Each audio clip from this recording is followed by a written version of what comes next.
She was such a kind and generous person in her life. Even though she had little to give, she gave everything she could.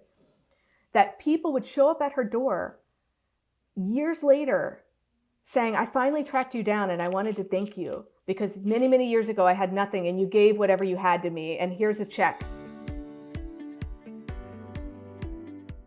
Hi, and welcome to Beyond the Paycheck. I'm Paula Christine. So today we're going to talk with Jenny Whichello, who's a money coach who talks a lot about changing your mindset. And I know for myself, I had to work on that for quite a few years to get where I was always feeling that I was struggling with money and had to turn that around after I got divorced and needed to be more independent. And through all the work that I do, I have changed my mindset and it has been wonderful for me.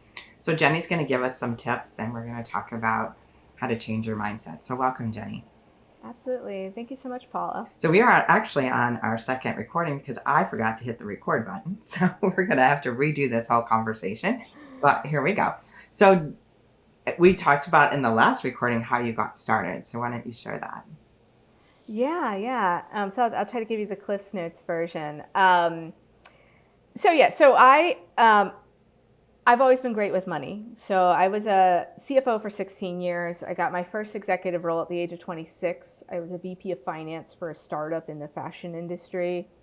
I was making six figures, which is an amount of money I never even had a concept of that I would ever make. I don't even think I knew anyone that made six figures growing up.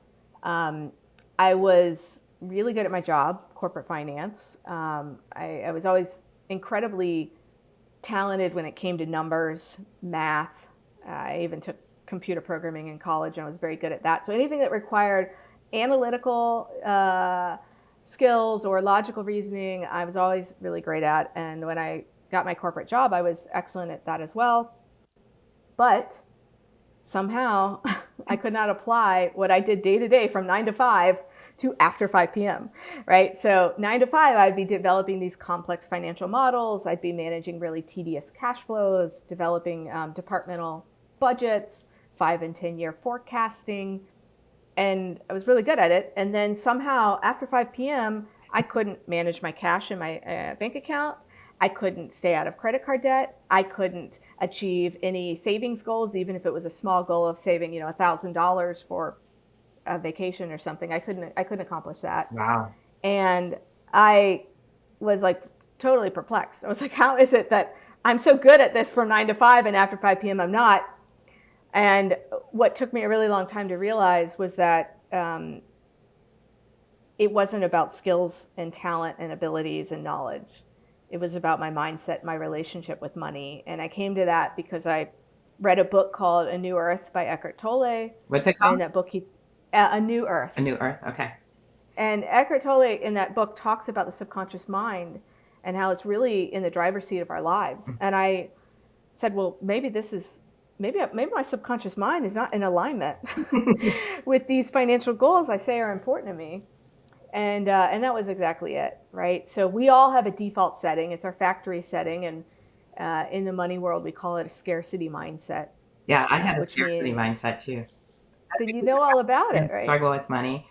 And, we never seem to have enough. And then, you think when you have that scarcity mindset that you would be really good at saving and preparing because, you're always worried that when's the other shoe going to drop? But it's actually the complete opposite. Absolutely. Yeah. And studies have shown that people with a scarcity mindset are unable to make good, sound, long-term decisions. It's a little bit of like can't see the forest for the trees. Right.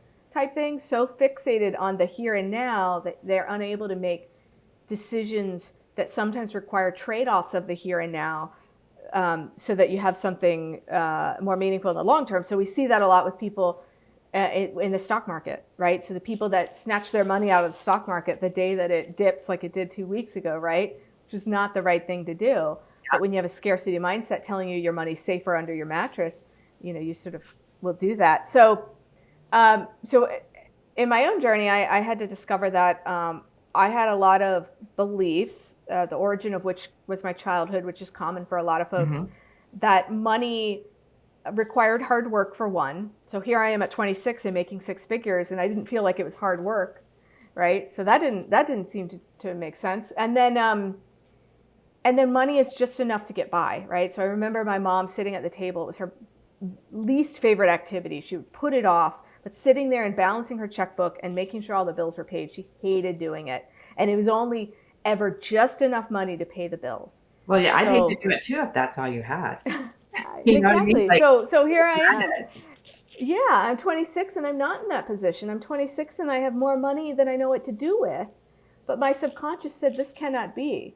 And so you need to get rid of this money. And so I've spent it. And I like to say I ate at every restaurant in New York City because I lived there for 10 years and that's where the money went. The restaurant owners appreciate you. I know. I should consider myself an investor. But, once I came to that realization and I did the inner work to transform my relationship with money, my financial trajectory changed almost overnight. And this is common. So I now coach women to go through the same change that I had. And they often will say things like, it feels magical. It feels like money is just coming to me. It feels like opportunities are just popping up everywhere. It's not magic.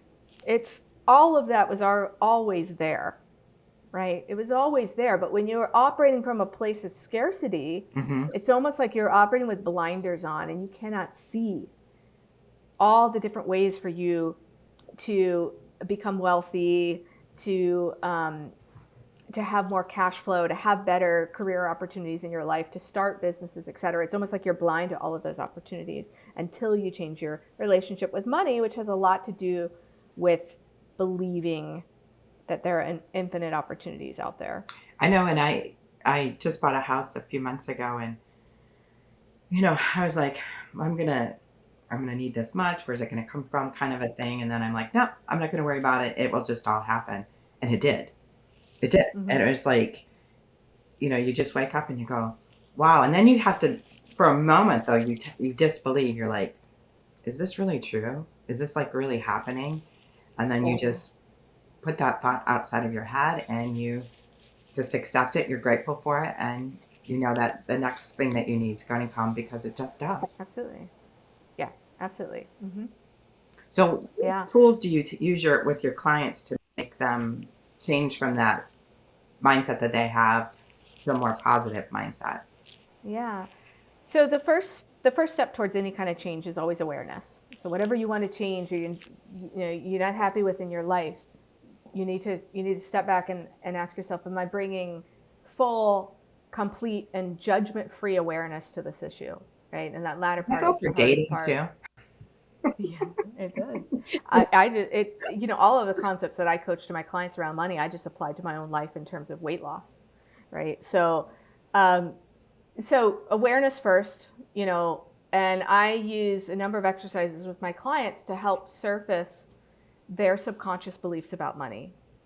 Everybody has a surface level awareness of how they feel about money. But we do some exercises to try to get at the things that they may not know that are sitting in their subconscious mind around money. And then we get curious. We explore those beliefs. Okay, I'll always be in debt. That's a common belief that a lot of people are walking around with. Even when they say they want to get out of debt, they still have a belief that they'll always be in debt. And they continue to use their credit card. Oh, yeah. Or when they pay off the credit cards, then they're right back in debt. Yeah. And so once we've surfaced that belief, we explore it. We get curious about it. Where did this belief come from? What's the origin? How has this belief cost you? In what ways? Mostly opportunity costs.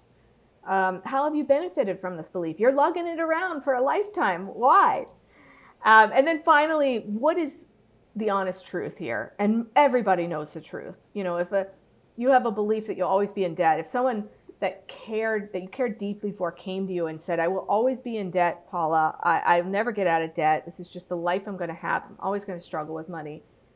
Most people would not say, oh, you're right.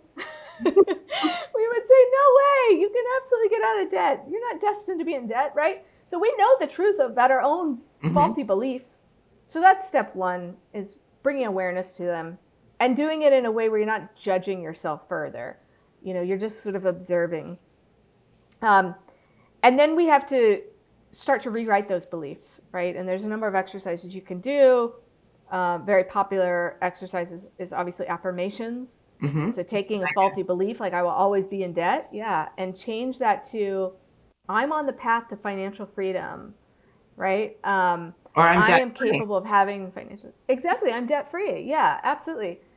The only reason that you have the beliefs you have today is because at some point they were thoughts or something you witnessed and therefore it became a thought that got repeated over time.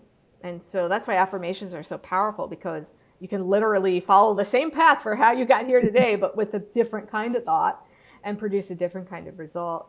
And then the next thing after. When people have thoughts, there's really no Mhm. fact behind those thoughts. It's just whatever they decided to tell themselves. And when you realize that, like you talk to people and they'll say like, well, this happened in my childhood, but did it really? Did it really? Is it something that really happened, or is it something that you have told yourself over and over and over again to where it became a belief when maybe it wasn't something, or it was something totally Yeah. different, and you turned that around to something else. Exactly. We have a very imaginative mind, and we use our imagination to rewrite history, sometimes to validate things that we want to that our subconscious mind wants to validate as well, right? So an Yes. experience that maybe wasn't as bad becomes horrible because we're trying to validate a belief that we have. Um, but yeah, so then the next step that I take with my clients, which is unique to my program, is before we talk about any goals or any action they should take with their finances, we spend a lot of time on a concept called visioning, which is getting clarity on what you really want out of life. Like, what is it that you want? I don't really care when you think you should retire. I want to know when you want to have enough wealth that you own your calendar 100%. You can decide what you're doing with your time, Right. whether When that's they working or say, not working anymore. okay, I'm gonna own my calendar on my 62nd birthday. Is that what you Sure mean? thing. Exactly. Yeah, but I would challenge most people when you ask them the question that way, it's not 62. It's a lot earlier, right? Well, The I'm basing concept of on my saving age. for retirement. Yeah, yeah. Well, the concept of saving for retirement is the exact same concept as building wealth, right? And so when do you have enough wealth that work becomes a choice? Um, and when you ask people that question, they often have more clarity on what they actually want than Hmm. when you ask them, what age do you want to retire? Um, and so we do visioning, and we don't just do visioning around building wealth and retirement. We do visioning around, what's the vision for your career? Because sometimes there's a financial component to that. Oftentimes my clients want to start a business, grow a business, change career paths altogether. Hmm. And there's financial goals to be teased out of that, right? And so that Right. should be part of their plan as well. It shouldn't just be about retirement. And so the visioning is really important in order to set the right kind of goals for that unique individual. But also because visioning, when you can see something clear enough that you call it your vision, and you can get a sense of what it will be like to experience that vision coming to fruition, then you're starting to have a deep emotional connection to that vision. And when you have a deep emotional connection to something, you're going to see it through to the end. A lot of people come to me and they say, well, I'd like to start saving to buy a home. But then when we do which is a goal that we've all been told in the United States we should have. Yeah. But then when we do the visioning, oftentimes there's no home in the vision. And it's like, well, yeah, I'm supposed to have a home. I thought I should save for that. But when I actually do my vision, it's not there. It's not important to me. I'd rather travel the world or do whatever else. And so the chances of them having ever succeeded at saving for a home are very slim. But the chances of them succeeding towards a goal of saving to take a month off every year and travel to Europe is much greater, because that emotional connection helps you build and sustain momentum. Yeah. One of the meditations that I listen to on a daily basis is about that. Is envisioning what's happening or what you want, but then feeling as if you already own it or have it today. Absolutely. Mm-hmm. So now you Yeah. become emotionally invested in that, and then you really are surprised at how everything does turn out the way that you would like it. But if you feel like you It does. can't have it, or it's not going to work, or you don't know how you're going to do it, then that's what you're putting out there, and then that's what you get back. Absolutely. And it's going to feel like a struggle as opposed to it feeling like you're easily being pulled forward. Dr. Joe Dispenza says it. Oh, I love him. Says it. He says you have to feel abundance before your wealth shows up. Mm-hmm. Wealth is the end goal, outer wealth. I believe there's something called inner wealth that can come way before you have outer wealth, but outer wealth is the end goal. You're not going to achieve it if you're feeling like a broke person. You have to find ways to feel abundant while you're on the journey. And the best way to do that is to have a gratitude practice. Because if you can find one thing every day, even if it didn't rain today, that's the one thing you can be grateful for, you are at least starting to build and foster a mindset of abundance. Yeah, I listen to him all the time. He's wonderful. Hard to figure him out sometimes, but you have to really try to understand what he's saying. But he's really good at teaching you to live like you have it and be very grateful for everything that you do have and be grateful for the things that are coming. Exactly. Well, I love that because I have this belief that, when you look back at every great blessing in your life, whether it was having a child or having a career success or whatever it was, getting married, whatever that great blessing was in your life, it didn't happen that day. Yeah. It was in the works way, way, way in advance. Yeah. And so if you believe that and you remind yourself of that, then there's a lot of great things in the works right now that we just aren't aware of. Yeah, it's just really hard, I think, for some people to, I hate to say drink the Kool-Aid, but if you can just even take one thing from this episode today, is just start being grateful and start thinking of the things that are you want and that they are coming. Not that you can't have them, but they are coming. Just believe that they're coming and feel that they're coming, and they will show up. May not be tomorrow. Yeah. It might be, the next day, but they'll come. Yeah. Yeah, that's excellent advice. I would always start with gratitude because it doesn't cost anything, right? And we can always find something to be grateful for. I mean, the fact that we woke up this morning is a huge reason to be grateful, right? And then step 2 would be give something away. And if it's money, that's the best. But if it isn't, find something that you can give away on a regular basis. Because the act of giving is telling your subconscious mind that money is not a zero-sum game. I can give something away and something greater will come back to me. And it always does. Yeah, I had this conversation with a woman who I met the other day, and she was telling me that she's been broke many times, but even when she was broke, she gave. She gave, if she had $5, she gave, $1, whatever she did. And then she said, over time, it all started coming back to me. Maybe not necessarily in money, but in opportunities and experiences. And then she said, before you know it, she was back on her feet again. It's amazing when you give. I mean, I make importance of giving money, but also giving time. So even if you don't have money, I mean, there's volunteering for Habitat for Humanity and building a home for somebody else. I mean, those are all the things that I like to do to try to give back, because that's what we're supposed to do. Yeah. You're supposed to give. Yeah. And in return, don't expect it, but it does come. Absolutely. There was a woman in Nashville, Tennessee. She's probably the closest thing to a grandmother that I ever had. She passed away a number of years ago, but she was a Black woman, born in Nashville, Tennessee. She had about an 8th grade education. The reason she was a grandmother to me was because when my mom was a poor student in Nashville, she was like a boarder in their house. And she used to say, before she passed, she would say, I was never a broke woman. No, I was never a rich woman, but I was never broke. And when I need money, when I need something, it shows up at my door. And it quite literally did. She was such a kind and generous person in her life. Even though she had little to give, she gave everything she could. That people would show up at her door years later saying, I finally tracked you down and I wanted to thank you because many, many years ago I had nothing and you gave whatever you had to me and here's a check. And when she passed away, probably about 15 years ago, and I went to her funeral. She had the most extravagant casket I had ever seen. And there were just all of these people, wealthy people from the Nashville area that she had touched throughout their lives that came and had been making sure that she was taken care of all those years. Oh, that's a Right. So wonderful story. she was buried like a very rich woman. Yes.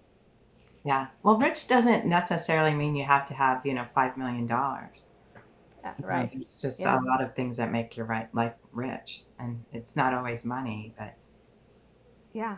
It's so I believe that there's inner wealth, which is a lot of what we've been talking about, right? It's having peace of mind, it's feeling abundant and being able to give generously and not worry about it, right? And then there's outer wealth. And outer wealth, most people define as big house, nice car, fancy vacations, nice clothes, right?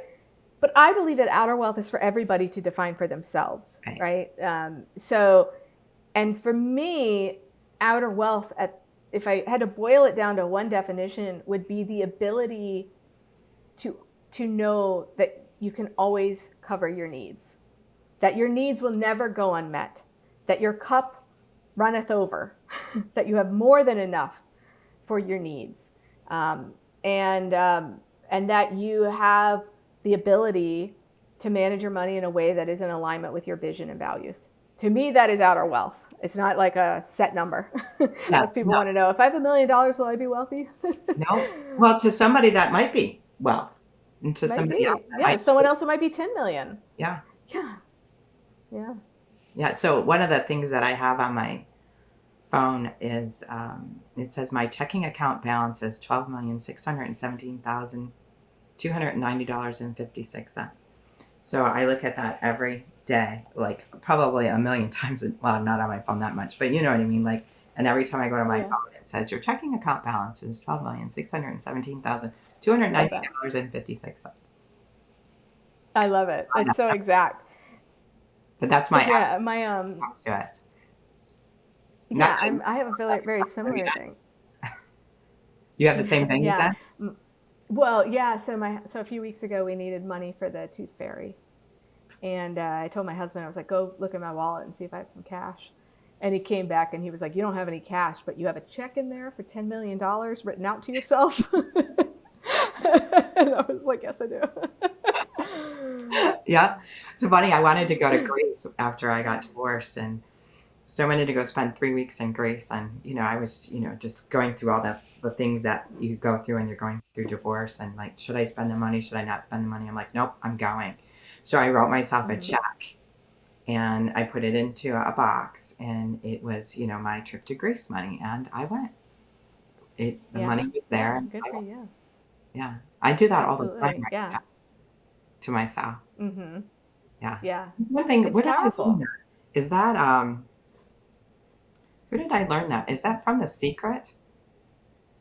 I don't know if it's from The Secret. Jim Carrey did it, so that's one of the most famous stories. But when Jim Carrey was a struggling actor and really broke, he wrote, I think it was a $5 million check to himself, and he dated it for the future, and when that date came, he could cash that check. So he's a big proponent of those kind of sort of mindset tricks to some extent, but they're so simple and they really do work. Right. There's a lot you can find on YouTube if somebody's looking to. First, they could reach out to you, but second, if you're not available to talk to Jenny, but just go to affirmations on YouTube and just listen to some of the affirmations there. Louise Hayes is always really good if you need to change how you think about yourself. She does that something in the mirror. I can't think what it is, but you talk to yourself every day in the mirror with whatever the task is for that day, and that can change the way you feel about yourself subconsciously. Like if I'm not pretty enough or I'm overweight or whatever, but you change all those things, and then really it is, and then you start to be grateful for all the positivity you see in your life, and before you know it, you wake up and you've got a check for $5 million that you can cash. Yeah, I hear a absolutely.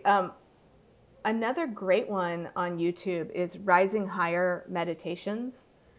Gotta write that down. I think it's a woman in Yeah, Rising Higher. I think it's a woman in Australia that does them, but she has some sleep tracks. I love doing this work when I'm sleeping. And she has 8 hour long tracks where she's reading off affirmations pertaining to some sort of topic area. She has a number around abundance or wealth. And to just, as long as it doesn't disrupt your sleep, I have found those to be incredibly powerful, to just put it on and for 8 hours, because your subconscious mind never goes to sleep. It's the conscious mind that does. The subconscious mind keeps working. So why not use that 8 hours to start to reprogram it? Yeah, I've done that in the past. I started listening to one the other day. It was, oh God, I'm drawing a blank on his name. He recently passed. Wayne Dyer. He has. Oh yeah, I love his stuff. Yeah. I was listening. Mhm. His is 3 hours. So, Yeah. and you find that it puts Yeah, you to I love sleep his because voice. it helps you sleep because it takes your subconscious mind saying, oh, don't forget you got to do the laundry, or you got to do this, you got to do that, or Hmm. this is going on at work, whatever. You fall asleep listening to that, it takes all that away, and you really do sleep Hmm. peacefully all night because you're focused on what they're saying as you're awake, and instead of focusing all the things that you're worried about all day long. Yeah, absolutely. It's a really powerful tool and so simple. I've used it for everything from, if I have to do public speaking the next day, to build confidence for that, or going to the gym. When I've struggled to get up in the morning to go to the gym, then the night before I listen to a track. Oh, that's So a good I'm one. jumping out of Struggle bed. to get up to go to the gym. Yeah. Well, how does somebody get a hold of you, Jenny, if they want like to get some more information or work with you? Yeah. Yeah, so my website is jennywhichello.com. And I also have a site for my online school, which is blissandwealth.com. And so you can find me at both places. If you're interested in pursuing coaching, you can set up a 30-minute introductory call with me. But if you're really interested in jumping right into the work around rebuilding your relationship with money, I have a free 10-day money mindset reset course that you can take. And to get to that, you would just go to blissandwealth.com/reset, RESET, and you can enroll in that free 10-day class. I think I might take that 10-day class. It's always good to keep continuing, even though you're working through that process, but it's always good to Yeah, continue it. It's been such absolutely. a pleasure. I think I could talk to you for hours. Likewise. No, I love this topic, and I love that you have podcasts like yours, that we can talk about these things, because most of the financial services industry is not interested in talking about the inner world of money. Yeah, I'm a financial planner by trade, and it's one of the first things I talk to my clients about. Yeah. How are your parents with money? Because you really have to understand where they're coming from, and you don't. In, like I always use this example of this client that I had. They At most, they made $70,000 in a year. They put two kids through college. And when they came to see me, they had like $2 million. Now, think about that. Think about Yeah. making $70,000 and having $2 million at retirement. And I was like, wow, this is fantastic, because Yeah. a lot of people make six figures and come to see you and you're like, you have $500,000? You're like, because, they spent everything that came in the door. So they just had a good mindset about money and good saving habits, and because they didn't worry about things that a lot of us worry about. So that was really cool Yeah. meeting them. They're Yeah. It sounds like they had clarity Yes. on what they wanted money to do for them. Yep. And they Yeah. got it. They got it. Hmm. So it is a pleasure. We're gonna close off now, but give Jenny a call. Take her 10-day class. I'm telling you, if you do, it will change your life. Hmm. Thank you, Jenny. So if anybody wants to get a Yeah. hold of me, they can reach me at paula@paulachristine.com. Thanks again.